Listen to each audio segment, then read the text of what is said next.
Gracias a el pastor que nos enseña la palabra de Dios, bendecido sea amén. Gloria a ti, Señor. Yo quiero seguirte, Señor. Transfórmame, que no soy tal de nadie más. Te lo pido en el nombre de tu Hijo Jesús. Amén y amén. Qué fenomenal predica que de verdad incomoda. Eso es el cristianismo, y un verdadero discípulo morir por el dejarlo todo en este mundo y rendirnos a Jesús. De mí, diga conmigo, no puede ser mi discípulo. 2 veces hemos leído ya la misma frase. No puede ser mi discípulo. Sigo. Porque ¿quién de vosotros, queriendo edificar una torre, no se sienta primero y calcula los gastos a ver si tiene lo que necesita para acabarla? No sea que después que haya puesto el cimiento y no pueda acabarla, todos los que lo vean comiencen a hacer burla de él. Lógico, ¿no? Diciendo, este hombre comenzó a edificar y no pudo acabar. ¿O qué rey, al marchar a la guerra contra otro rey, no se sienta primero y considera si puede hacer frente con 10,000 al que viene contra él con 20,000? Y si no puede, cuando el otro está todavía lejos, le envía una embajada y le pide condiciones de paz. Así pues, cualquiera de vosotros que no renuncia a todo lo que posee, lea conmigo, no puede ser mi discípulo. Cuando en esta semana leía esta porción, lo primero que me llamó la atención es que en 3 ocasiones, en 3 partes diferentes, aparece la misma frase. No puede ser mi discípulo. Primera, no puede ser mi discípulo. Segunda, no puede ser mi discípulo. Tercera, cuando en la Biblia se repite algo, como mínimo en 3 ocasiones, hay que levantar bien las orejas, prestar mucha atención, porque lo que se está diciendo es muy, pero que muy importante. En la Biblia, cuando se repite algo, cuando se dice santo, santo, santo es el Señor, ¿y por qué 3 veces? Pues tiene una explicación. Cuando se dice desierto, desierto, te digo, Samuel, Samuel. Cuando se repite una palabra, un nombre, un adjetivo, un sustantivo, es porque lo que a continuación se va a anunciar, a pedir o a decir, es algo muy importante. Y no es normal que una persona hablando contigo sea repetitivo. Ya lo he entendido, ya se entiende perfectamente que no puede ser discípulo tuyo, ya está. Y ahora otra vez, y ahora por si no te ha quedado claro, ahora una tercera vez. Oye, aquí hay algo que tenemos que pararnos y preguntarnos, Señor, ¿por qué tú repites la enseñanza? ¿Por qué utilizas la misma frase en 3 ocasiones diferentes? Cuando uno comienza a leer los evangelios, te vas a dar cuenta de que los fariseos, que eran los religiosos de la época, ellos tenían sus discípulos. Y en la época de Jesús había 2 escuelas. Estaba la escuela de Shammai y la escuela de un tal Hillel. Y depende a la escuela, a la disciplina a la cual pertenecieras, te vestías, hablabas y te comportabas de una manera diferente. Los fariseos que eran de la escuela de Shammai eran completamente diferentes a la escuela farisea de Hillel. Por ejemplo, el apóstol Pablo dice que su maestro fue Gamaliel, y Gamaliel era el nieto del famoso rabino Hillel. Y por eso Pablo era como era, porque los que se educaban, los que entraban en la escuela, en la disciplina de Hillel, eran de una forma totalmente diferente a como eran los otros de la escuela de Shammai. Observarás, por ejemplo, que Juan el Bautista, cuando él comenzó su ministerio, también tenía discípulos. Una vez los discípulos de Cristo le dijeron, Señor, ¿por qué no nos enseñas a orar como Juan enseñó a orar a sus discípulos? Luego, las oraciones que hacían los discípulos de Juan, cuando las oías, automáticamente sabías que este tiene que ser de la disciplina, de la escuela, discípulo de Juan el Bautista, porque así es la forma típica como ora un discípulo de Juan el Bautista. Es interesante notar que cuando Pedro negó al Señor Jesucristo y lo negó en 3 ocasiones, Uno de los argumentos que presentó la chica que le decía, sí, tú eres uno de ellos, fue el siguiente: es que tú hablas como hablan los discípulos de ese hombre. Es decir, un discípulo, la palabra discípulo en el Antiguo Testamento no aparece, pero el equivalente a la palabra discípulo en el Antiguo Testamento, ¿sabes cuál es? Hijo. Estos son los hijos de los profetas. Habéis, por ejemplo, leído en el libro de Samuel, dice la Biblia que salían los hijos de los profetas. Es el equivalente a decir, estos son los discípulos de los profetas. Eliseo vivía en Jericó, o durante un tiempo vivió en la ciudad de las palmeras, en la ciudad de Jericó, y allí él tenía una escuela, allí él tenía a sus hijos, espiritualmente hablando, y allí él vertía en ellos su conocimiento, su experiencia. Allí les enseñaba a hablar, allí les enseñaba a orar, allí les enseñaba, en fin, a predicar, etcétera, etcétera, incluso a vivir. Por ejemplo, cuando tú estudias y lees los libros de Aristóteles, que son, por cierto, muy interesantes, el príncipe de los filósofos, como lo llamaba Maimónides, pues él lleva, digamos, en su forma de escribir, en su forma de hablar, en su forma de filosofar, él lleva características típicas de Platón, porque él fue discípulo de Platón. Platón le enseñó a Aristóteles todo lo que sabía. Y es interesante notar que el Señor Jesucristo, igual que los fariseos, igual que los profetas del Antiguo Testamento, igual que Juan el Bautista, también tenía un grupo selecto de personas llamadas discípulos. Personas que se pusieron bajo su disciplina. El discípulo no elegía al maestro, sino el maestro elegía al discípulo. No es como hoy en día que dice, bueno, ¿dónde estudio? En la Universidad de La Laguna, en la Universidad de Salamanca, en Oxford, en Cambridge, en Yale. ¿A dónde voy? Y depende de tu poder adquisitivo, puedes ir a un lugar o puedes ir a otro. En aquellos tiempos no era así. En aquellos tiempos no era el alumno, no era el futuro discípulo el que decidía bajo qué disciplina, bajo qué tutoría, bajo qué maestro aprendía, sino que era el maestro el que te observaba y decía, este no reúne las condiciones. Este hombre no tiene el perfil de persona que yo busco para que yo vierta mi tiempo y mi experiencia en él. Este hombre a mí no me sirve. ¿Cuántas veces he comentado la anécdota de aquel famoso orador griego que tenía una escuela donde preparaba sus discípulos? Y un día se le acercó uno y le dijo que quería estudiar oratoria con él. Y él le dijo, a ti no te voy a enseñar. Y este insistía y insistía y insistía. Y le dijo, bueno, la única forma de que te enseñe es cobrándote el doble. Y le dijo, pero ¿por qué usted a mí me quiere cobrar el doble que a estos?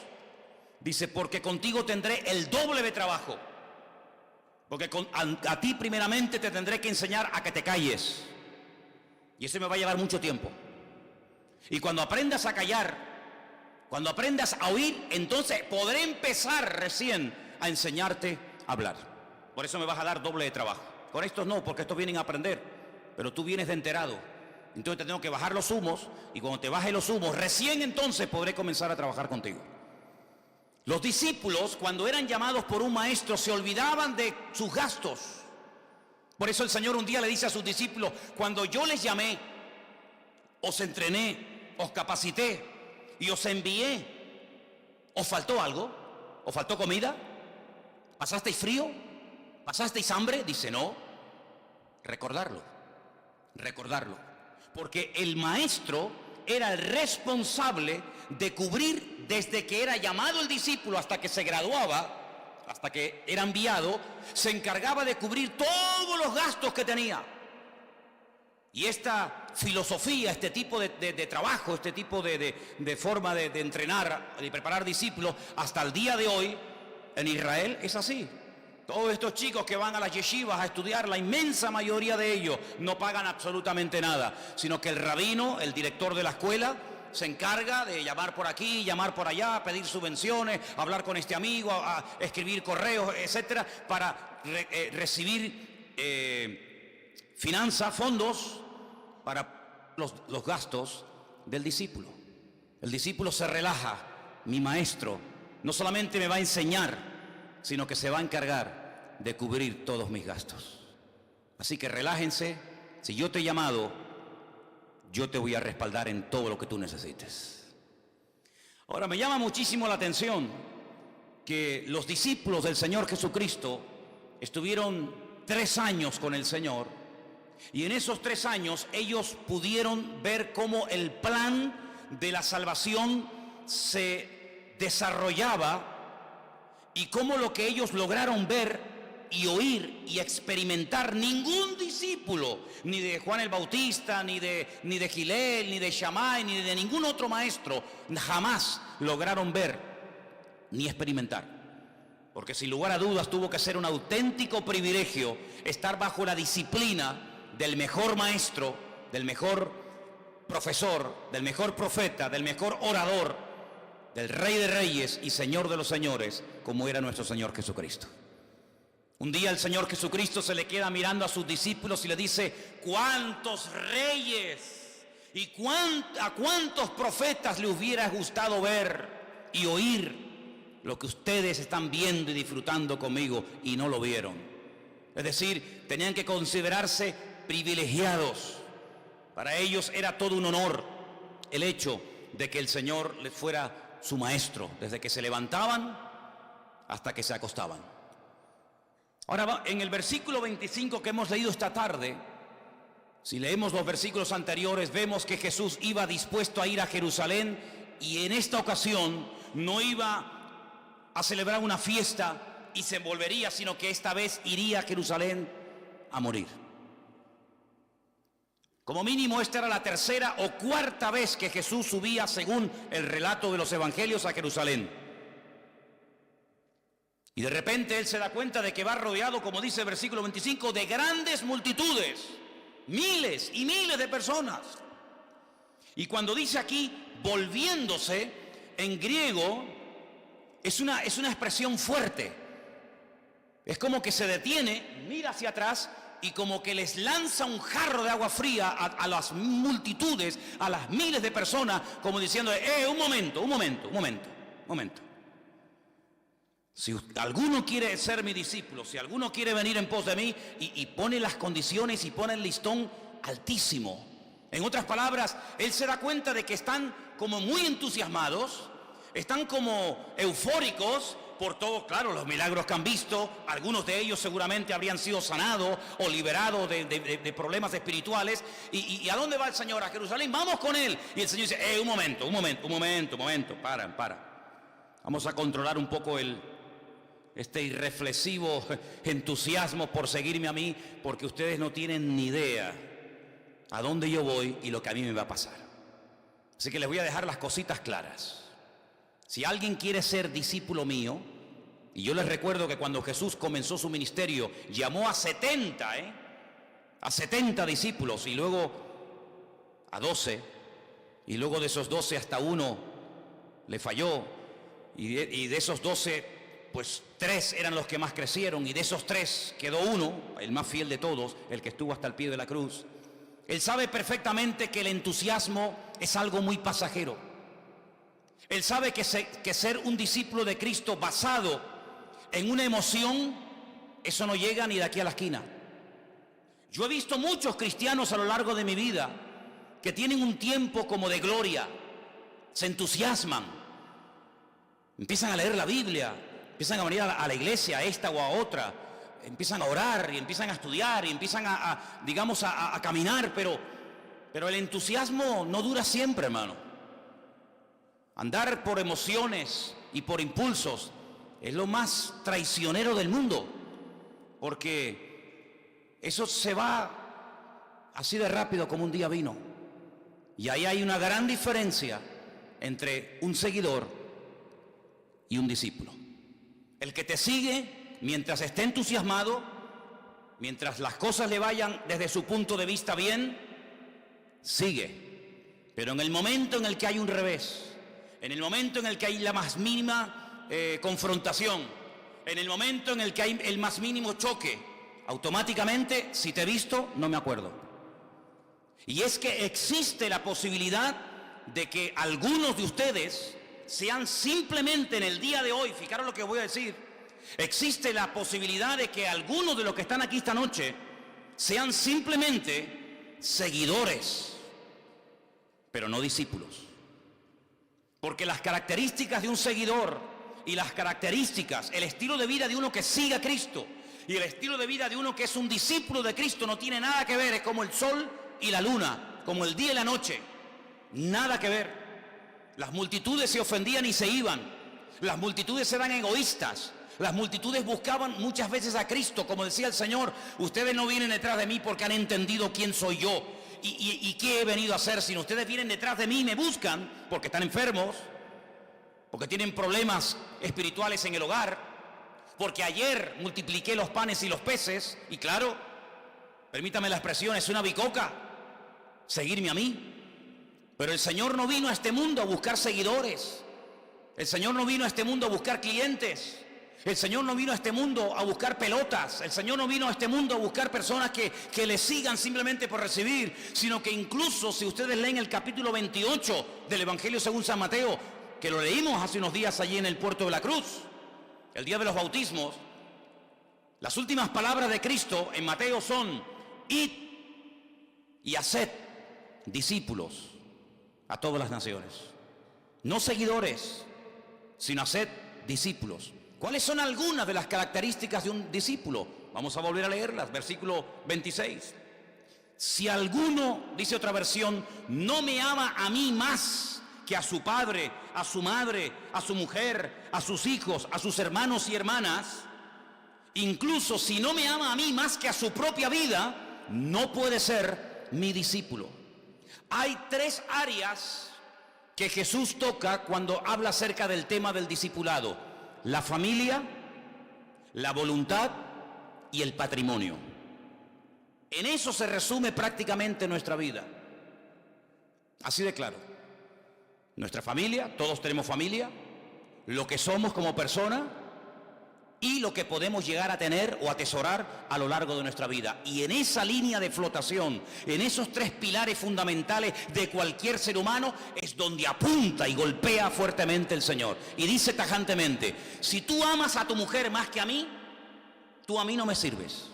Me puedes servir como seguidor, pero nunca como discípulo. Si tú amas a tus hijos más que a mí, eres una persona que es un seguidor, formas parte del reino, pero no te puedo considerar un soldado, pues contigo no se puede contar para lo que yo realmente quiero y pretendo hacer en esta vida. Si amas más a tu mujer, a tus hijos, a tu familia, en otro texto dice tierra, amigos, etcétera, más que a mí, no puedes ser mi discípulo. Mi pregunta es: ¿puede ser que haya algún creyente a estas alturas que ame a sus hijos más que a Dios? Me cuesta meterme en la cabeza que pueda haber un creyente que lleve años oyendo el mensaje del Señor, asistiendo a diferentes congregaciones, que todavía su familia sea en su vida lo que más ama por encima de amar al Señor y su obra. Pero tengo que reconocer que hay mucha gente así. Tengo que reconocer que hay personas que siempre quieren que la familia les apoye, y en el momento en el que papá, mamá, el marido, la esposa, el hijo, su hermano o su hermana o quien sea de su familia no le apoya, no le ríe la gracia, no está con él o con ella en lo que quiera hacer, automáticamente se le fue la fe, se le fue el gozo, se le fue la paz, se le fue el deseo de ser un verdadero y genuino discípulo de Cristo. Y es triste ver a personas que a veces ponen por encima sus deberes familiares, por encima de sus deberes y de su relación con el Señor. Jesús un día llamó a una persona, ¿y para qué lo llamó? Para convertirlo en discípulo. Jesús no llamaba a la gente para que le siguiera. La gente que siga a Cristo, le seguía a Cristo, le iban a seguir, les llamara o no les llamara. Cuando Él llamaba a alguien, era para convertirlo en un discípulo. Y si no, no lo llamaba. Dice que un día le dijo a uno: sígueme. Y mira la respuesta: Señor, deja que primero entierre a mi padre. Si tú vas a la Biblia e interpretas como cristiano, como europeo, como occidental este texto, te parece una crueldad y una injusticia que Jesucristo no le dejara enterrar el padre a este chico. Pero es que hay que ponerse en la cultura de aquella época. En aquella época los hijos varones, por supuesto las hembras sobreentendido, los hijos varones no podían salir del hogar del padre sin autorización del padre o hasta que el padre muriera. El padre era una especie de patriarca. El padre era una especie de sacerdote que velaba por la estabilidad del hogar, por la unidad familiar. Y por eso hay momentos en los que uno lee pasajes como: sal de tu tierra y de tu parentela a la tierra que yo te mostraré. ¿De quién estoy hablando? De Abraham. Génesis capítulo 12. ¿Sabe lo que significó para Abraham ir a su padre y decirle: Padre, Dios me está llamando y tengo que romper este nexo que nos une? Porque si sigo contigo no voy a crecer espiritualmente. Si sigo contigo no puedo heredar la tierra que mi Dios me está prometiendo dar. Por lo tanto salgo. ¿Sabe lo que significaba salir mientras el viejo estaba vivo? Que automáticamente quedabas desheredado. No hay herencia para ti. Ahora ustedes pueden entender un poquito mejor la parábola del hijo pródigo. En aquellos tiempos que Jesús contara a una audiencia de judíos, que un chico judío le dijera a su padre: dame, te exijo que me des la parte de mi herencia mientras el viejo estaba vivo, era un acto terrible, una vergüenza terrible, porque ellos tenían metido en la cabeza honrar al padre y a la madre, y aunque fueras mayor de edad, honrar al padre y a la madre, y los hijos no movían ni un dedo sin autorización del viejo, sin autorización del padre. Cuando el Señor le dice: sígueme, y este le dice: pero vamos a ver, deja que primero entierre a mi padre. No es que el padre estaba de cuerpo presente y había que enterrarlo. No, es que el padre estaba, permítame la expresión, vivito y coleando. El padre a lo mejor le quedaban de vida 30 años. Y lo que le está diciendo al Señor es: sí, cuenta conmigo, no te preocupes. Pero déjame que primero se muera. Y cuando él se muera, yo salgo, y así salgo bien. Porque si salgo ahora, mi padre me puede decir: si te vas con una mano delante y una mano detrás, te vas sin un duro, te vas sin herencia, te vas sin derechos. Por lo tanto, déjame que te siga a mi manera, no a tu manera. Déjame que yo ponga las condiciones y no tú. Y el Señor dijo: déjalo, quédate con tu padre. Y ahí te quedas. ¿Le volvió a llamar? No. ¿Insistió? No. Porque el Señor llamó, puso la excusa de que primero quiero enterrar a mi padre, y por lo tanto, con esa condición, no puede ser mi discípulo. Le dijo a otro: sígueme. Y le dice: déjame que primero me despida. Es decir, déjame que primero explique en la familia: oye, que me ha llamado un tal Jesús de Nazaret, que va por ahí haciendo milagros y tal. Ustedes no lo entienden, pero yo quiero arreglar las cosas para salir bien socialmente y tal y cual. Déjalo, vete con tu padre, con tu familia, quédate con ellos. No eres apto para el reino de los cielos. Si uno dice: pero el Señor a los discípulos les pide mucho, ¿sí o no? No, a los discípulos no les pide nada, les pide todo. A los discípulos, al que quiere ser discípulo de Cristo, Cristo no le pide mucho. Cristo le pide todo. Pero claro, también hay promesas y también hay recompensas. El Señor dice: si alguien se ha atrevido a dejar una cosa por mí, yo le prometo en esta vida dar 100 veces más de lo que ha dejado por mí, y en la otra vida le prometo la vida eterna. Así que una de las condiciones es que por encima de cualquier lazo familiar tenemos que amar al Señor más que a nada ni a nadie. Y si no es así, usted es mi hermano en Cristo, por supuesto, faltaría más. Usted es un seguidor de Cristo, pero usted no es un discípulo de Cristo, porque usted no está dispuesto a pagar el precio. Usted ama más a su padre, a su madre, a su marido, a sus hijos, que a la obra de Dios. Por lo tanto, usted es mi hermano, Dios le bendiga. Nos veremos en la otra vida. Pero usted no es un discípulo, usted es uno de tantos que siguen al Señor, pero no están dispuestos a ser un discípulo de Cristo.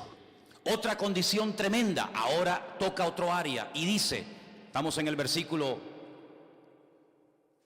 29, 29 dice: no sea que después, 27, el que no lleva su cruz y viene en pos de mí, no puede ser mi discípulo. Ahora habla no de la familia, no de padres, no de madres, sino ahora habla de la cruz. Y yo pregunto, ¿la cruz para qué sirve? ¿Para qué servía? Claro, yo sé que hoy en día, por ejemplo, las cruces sirven para ponerle flores en mayo.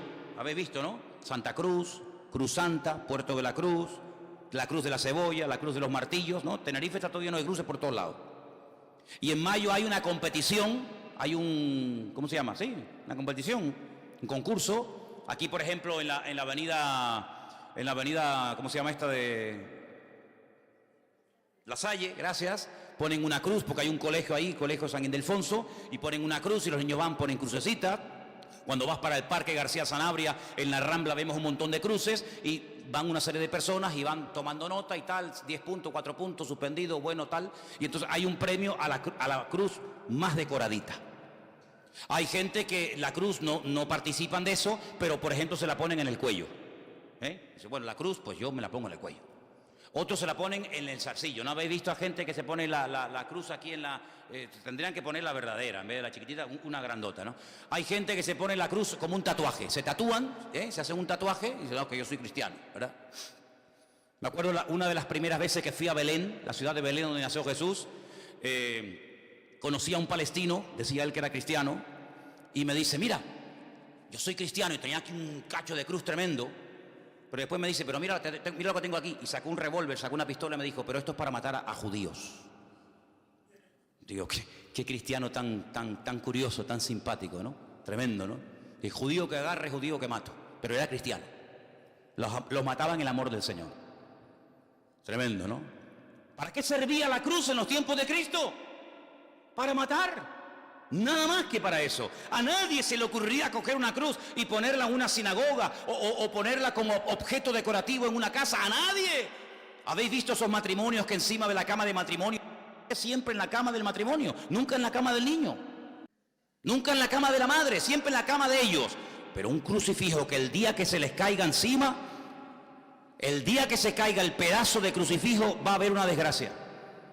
Porque es un cacho de cruz tremenda. Ahí encima de la cama del papá y de la mamá. ¿Qué te parece, amigo? Pero la cruz en aquellos tiempos solamente servía para una cosa, para humillar, para avergonzar, para torturar y para matar a una persona. Nada más que para eso. Nada más que para eso. Terrible, terrible. Es preferible que te peguen un tiro, es preferible cualquier otro tipo de muerte, pero morir crucificado era lo más humillante, lo más doloroso, era algo terrible, terrible. Para colmo luego ni los enterraban, los dejaban ahí que se pudrieran. No los enterraban en lo alto de montes como vemos en las películas o en los cuadros, no, los colgaban bien cerquita de los caminos para que la gente les escupiera y les tiraba piedras. Y para que los perros vinieran y los cuervos vinieran y les comieran y le arrancaran los ojos y trozos de carne. Así era, eso era la cruz, eso era la cruz. No era de mármol, no era de flores, sino era lo más rústico y lo más terrible que había. Y ahí, pum, te clavaban, te colgaban, ahí te quedas, amigo. Me da igual si llevas 3 horas, 4 horas, 8 horas o 20 horas, ahí te queda. El que lo crucificaban, de ahí no bajaba.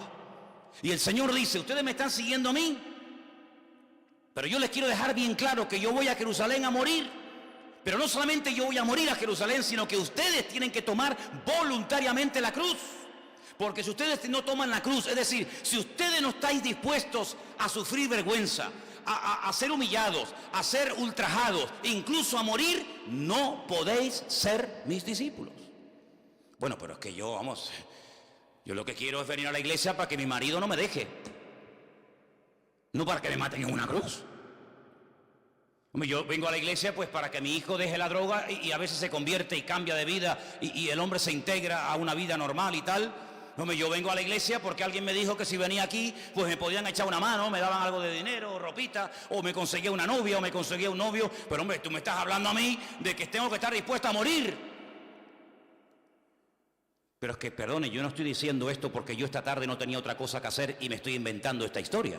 Yo estoy simplemente repitiendo las palabras de nuestro Señor Jesucristo que están reflejadas en el Evangelio de Lucas y que dice, si alguno quiere venir en pos de mí, yo no estoy obligando a nadie, pero si alguno voluntariamente ha decidido ser mi discípulo, yo te pregunto, ¿estás dispuesto a cargar tu cruz? ¿Estás dispuesto a perder el control? ¿Estás dispuesto a renunciar a tu voluntad? Porque la primera condición era estar por encima de aspectos familiares, pero la segunda, ¿cuál es? Renunciar Renunciar a tus planes, a tus proyectos, a tus objetivos, a tus sueños. Ahora me voy aquí, ahora me voy allá, ahora voy, ahora entro, ahora me caso, ahora me separo. ¿Estás dispuesto a renunciar a todo eso? Si estás dispuesto, puedes ser mi discípulo. Si no estás dispuesto, pues un seguidor más. Ya está. Le doy adiós, hermanos, Dios les bendiga. Buenas tardes, ¿qué tal? Adiós. Buena semana. Uno más del montón. Pero no es un discípulo. No es un discípulo. Por eso yo pregunto, ¿Cristo qué tuvo más? ¿Discípulos o seguidores? Seguidores miles, discípulos muy pocos. Porque seguidor prácticamente no cuesta. Vamos a ver, si cuando tú estás malo oras y el Señor te sana, serías un egoísta si no siguieras al Señor, ¿sí o no? Si cuando tú no tienes trabajo, cuando tú tienes un problema o tienes una dificultad en el matrimonio, en la economía o en el área que sea, tú oras al Señor o oran por ti, vienes un tiempo a esta iglesia o a cualquier otra y el Señor te bendice, pues hombre, es normal que tú tengas un mínimo de gratitud hacia el Señor y digas, pues gracias Señor porque me has ayudado, me has bendecido, mi matrimonio se ha restaurado, ¿sí o no? Por supuesto, pero es que no estamos hablando de eso. El tema esta tarde es seguidor o discípulo. Amigo, primera condición, yo por encima de papá, de mamá, del abuelo, de la abuela, etc. Segunda condición, ¿estás dispuesto a cargar tu cruz? ¿Estás dispuesto a morir? ¿Estás dispuesto a seguir en pos de mí hasta el final? Sí, bien, que no, no puede ser mi discípulo. Tercera condición, la hemos leído en el último verso, lo vuelvo a leer, dice aquí, así pues cualquiera de vosotros que no renuncia. Una de las explicaciones que encontré sobre esta palabra es, también se podría haber dicho, así pues cualquiera de vosotros que no dice adiós, que no se despide de todo lo que posee, no puede ser mi discípulo. Es decir, si lo material a ti te domina, si tu meta es tener en vez de ser, pues lograrás ser un seguidor, pero no un discípulo. Porque en la mayoría, no digo todos, pero en la inmensa mayoría de cristianos, su objetivo no es servir al Señor. De hecho, yo vengo diciendo hace mucho tiempo que hay una crisis impresionante dentro de la iglesia, y cuando hablo de iglesia me explico a nivel general, y es que hoy en día es muy difícil encontrar a una persona que esté dispuesta a servir al Señor. He conocido muchos que han estado sirviendo al Señor y por lo que sea han dejado de hacerlo. Consiguieron su trabajito, se compraron su cochecito y si te he visto, no me acuerdo. Y por aquí han pasado ya algunos. Es mucho más fácil haber estado sirviendo al Señor y dejar eso para servirme a mí mismo o a mis intereses personales que, como dice aquí, estar dispuesto a poner todo en segundo plano y decir, no, yo voy a servir a mi Señor. Y yo vuelvo a repetir lo que millones de veces me habéis oído decir. Yo ya voy a cumplir este año 55 años, Parece mentira, pero ya, ostras, 55 años, yo digo, madre mía, si el otro día tenía 19. Pues sí, 55 años.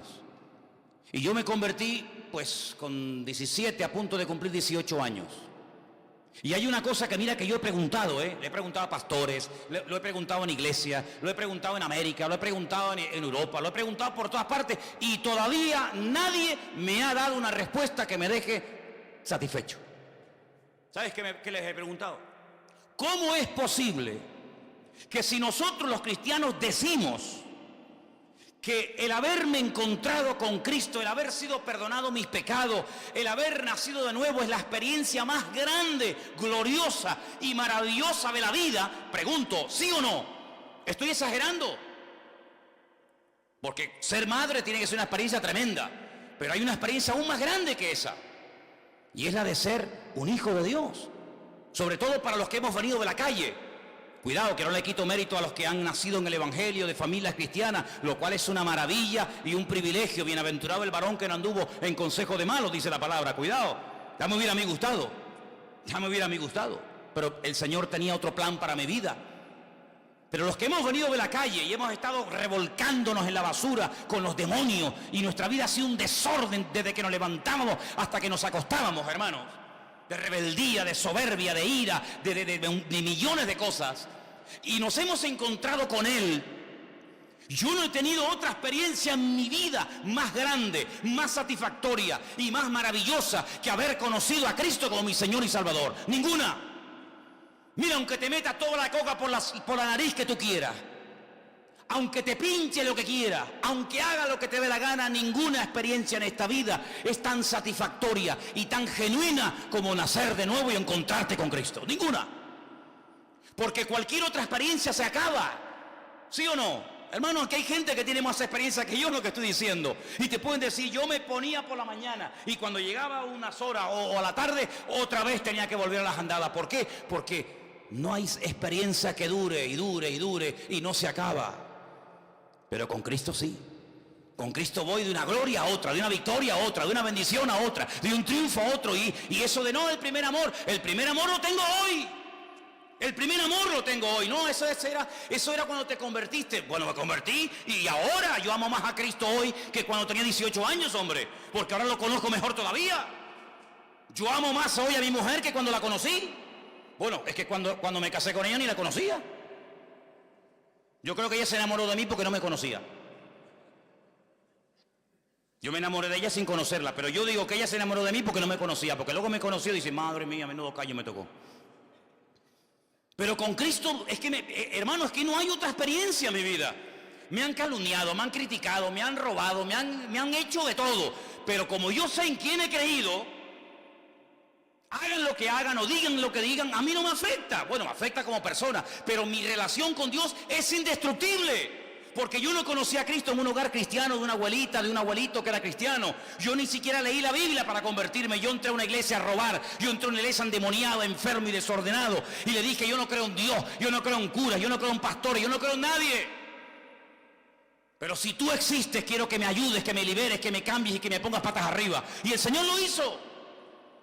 Y esa experiencia es la más grande del mundo. Si esa es la experiencia más grande que predicamos y proclamamos, ¿cómo es posible que no dediquemos la vida entera a decirle al mundo que esto es lo que el mundo necesita? Es lo que no entiendo. Yo no me veo, con todo mi respeto, haciendo otra cosa, trabajando. ¿Para quién voy a trabajar yo? Yo solamente trabajo para mi Dios, porque mi Dios trabajó para mí y yo voy a trabajar para Él todos los días de mi vida. Porque para mí lo más grande, Dios me cambia, Dios me libera, Dios me transforma y ahora salgo y me voy a dedicar otra vez ¿a qué? ¿A qué me voy yo a dedicar? ¿A qué voy yo a dedicarme? Ya nada me llena, ya nada me satisface.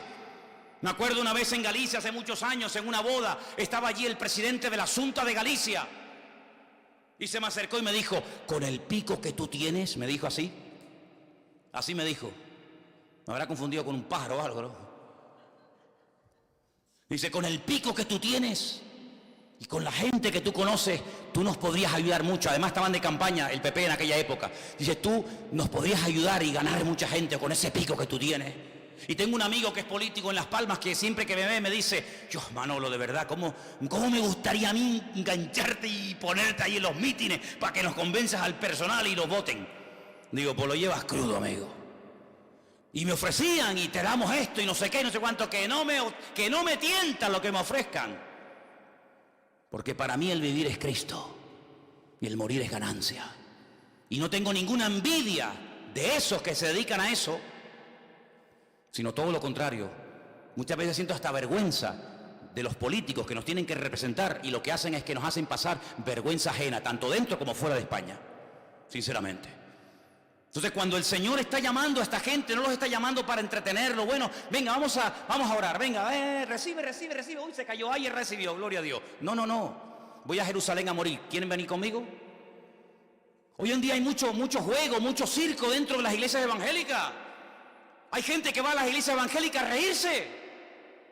Yo he visto cultos por internet, que ya no, apenas los veo, pero en su época estuve viendo gente que va a la iglesia y dice, ¿por qué viene usted aquí? Ay, porque lo paso bien. Viene amargado, viene triste, viene que le duele la artrosis, le duele la cadera, le duele la artritis, le duele la oreja, le duele de todo. Y entonces llega el pastor, le pone la mano, se cae patas arriba como la cucaracha, se pone a reír. ¡Ah! 3/4 de hora, gloria a Dios, Dios te bendiga, venga para casa. El siguiente. No ora, no busca a Dios, no lee la palabra, no tiene ni idea de la palabra del Señor, no gana a nadie para Cristo, pero estoy lleno del Espíritu Santo. Ya. Eso no es lo que quiere el Señor hoy en día. No estamos en esa línea, no estamos. Yo podría estar en esa línea. Yo podría estar como que no, pero no voy a entrar en ese juego. ¿Saben por qué? Porque la palabra de Dios nos enseña que lo que el Señor está buscando son gente que quiera ser discípulos de Jesucristo y no solamente seguidores. Y un discípulo es una persona que está dispuesta a sacrificarse. Yo pregunto, mira, yo apunté aquí esta tarde estas preguntas, las voy a hacer ahora. ¿Hasta qué punto estamos dispuestos a sacrificarnos por el Señor y por su obra? ¿Hasta qué punto?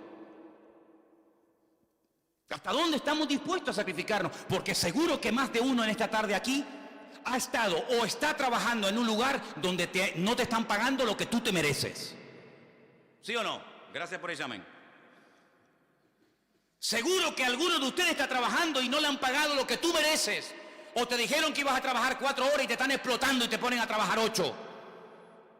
Incluso algunos son empresarios cristianos que se vienen a las iglesias a contratar a hermanos porque saben que son fieles y son buena gente y se callan y no van a tener problemas con ellos ni con ella.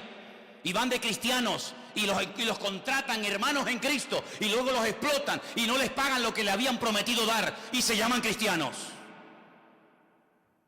Seguro que hay alguna persona aquí que está trabajando en ese trabajo porque no te queda otro remedio. Porque si fuera por ti hace años que te habrías largado de ese sitio, ¿sí o no? Y yo digo, ¿cómo aguanta la gente tú? ¿Cómo aguanta humillaciones si llega el jefe y te dice, no, esto no me gusta, quítalo otra vez y me lo pones para allá? Pero si estaba hace un rato aquí, no puedo, me lo quites y me lo pones allá. Y te callas la boca. Y a veces qué poco aguantamos por el Señor, ¿verdad? Qué poco aguantamos, qué poca resistencia tenemos por el Señor. Aguantamos humillaciones, aguantamos que no nos paguen lo que nos corresponde. Las vacaciones, usted me dijo que iba a tener vacaciones, no, pero te lo dije, pero eso olvídate, no se puede ahora. Pero por lo menos me la va a pagar. Sí, en agua y en Coca-Cola te la voy a pagar. No hay vacaciones, pero no me va a hacer contrato. Cristianos contratan supuestamente a creyentes y no los tienen ni contratados. Eso es un delito, hombre. Eso no puede tener la bendición de Dios. Y lo hacen, y lo hacen. Y la gente aguanta. Y yo digo, ¿cómo somos capaces de aguantar los seres humanos tanto? Y después por el Señor no aguantamos nada. ¿Hasta qué punto estamos dispuestos los cristianos del siglo XXI a sufrir, aguantar por el Señor y por la causa y por la obra del Señor? ¿Hasta qué punto? La segunda pregunta que me hacía, ¿hasta qué punto estamos dispuestos a renunciar a algo o a alguien por amor a Dios si Él nos lo pide que lo dejemos? Ay, amigo. Conocí una vez a un chico que decía, yo estoy dispuesto a obedecer al Señor si me manda a la China a predicar, si me manda a la selva a predicar yo voy, pero a mí que no me pida que deje a mi novia. Porque con lo que me costó conseguirla, si ahora me pide que la deje, que se busque a otro. Así me decía, y estaba tan pancho el tío. Para él era su tesoro. ¿Qué te parece? Hace muchos años yo leí una anécdota de unos misioneros que fueron a una tribu y predicaron, y la gente se convirtió y entendió el evangelio, pero el jefe de la tribu no quería romper sus dioses, sus ídolos. Y mira que le hablaban y le abrían la Biblia y le explicaban, pero este no quería. Y un día el hijo del jefe de esa tribu llegó y rompió el ídolo del jefe de la tribu, del brujo. Y cuando abrió esos muñecos de madera, por dentro eran huecos y estaban llenos de oro. Y ahí dice la palabra de Dios que donde está tu tesoro, allí también estará tu corazón. Donde está tu corazón es donde está tu tesoro. Y donde está tu tesoro, allí también estará tu corazón. ¿Qué te parece? ¿Dónde está tu corazón? ¿Sueñas para Dios? ¿Sueñas con servir al Señor? ¿Sueñas con darle más de tu tiempo? Este 2016 va a ser igual que el otro. Quejas y quejas y quejas, y no tengo esto, y no tengo lo otro, y no tengo tal, y no tengo cual. Yo dije al principio de año, en el primer mensaje que da aquí en la iglesia, que si tú escoges la queja, escúchame bien, al final de año me darás la razón.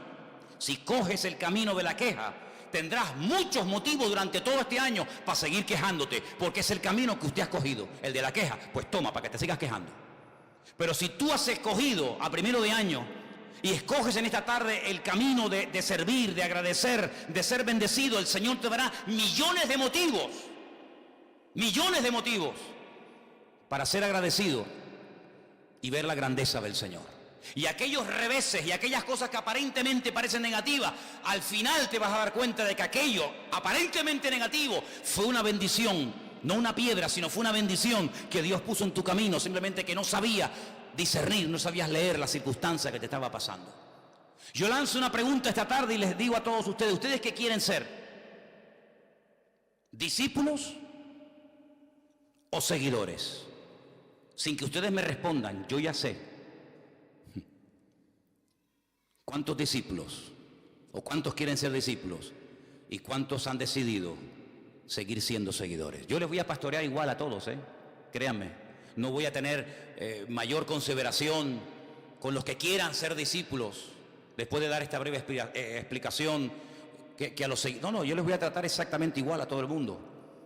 Pero lo que quiero que sepas, que lo que el Señor quiere hacer de nuestras vidas no son domingueros, calientabancos, gente que viene a recibir, a recibir, a recibir. Lo que el Señor quiere de todos y cada uno de nosotros, porque discípulo no se convierte uno de la noche a la mañana. Esto es un proceso, esto lleva años, pero por lo menos la intención hay que tenerla, por lo menos.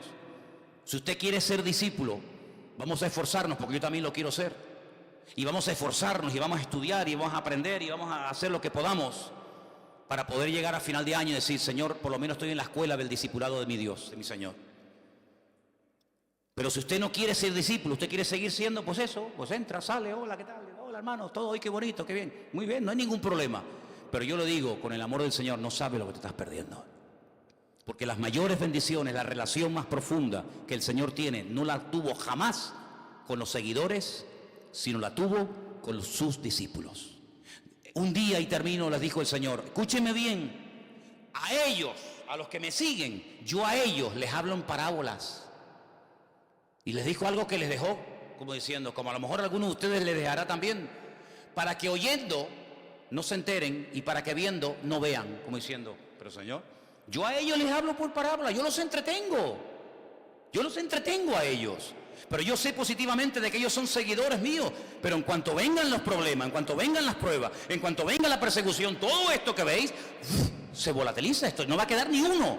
Prueba de ello, que el Señor Jesucristo cada vez se fue quedando con menos y menos y menos y menos y menos seguidores. ¿Dónde estaba Lázaro? ¿Dónde estaba Lázaro? ¿Dónde estaba Bartimeo? ¿Dónde estaban aquellas multitudes que hemos leído esta tarde que le seguían? Bueno, si yo vine para ser sanado y ya estoy sanado, ¿para qué tengo que seguirle más? Si yo tenía un hijo endemoniado y lo llevé al Señor, el Señor le echó fuera al demonio a mi niña o a mi niño, pues ya está, yo no venía más que para esto.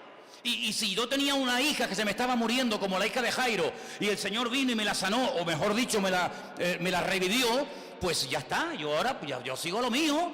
Yo soy maestro, yo soy rabino de una sinagoga y ya está. Pero los discípulos fueron los que dejaron temporalmente a sus mujeres, a sus redes, sus barcas, sus padres, sus familias y sirvieron al Señor.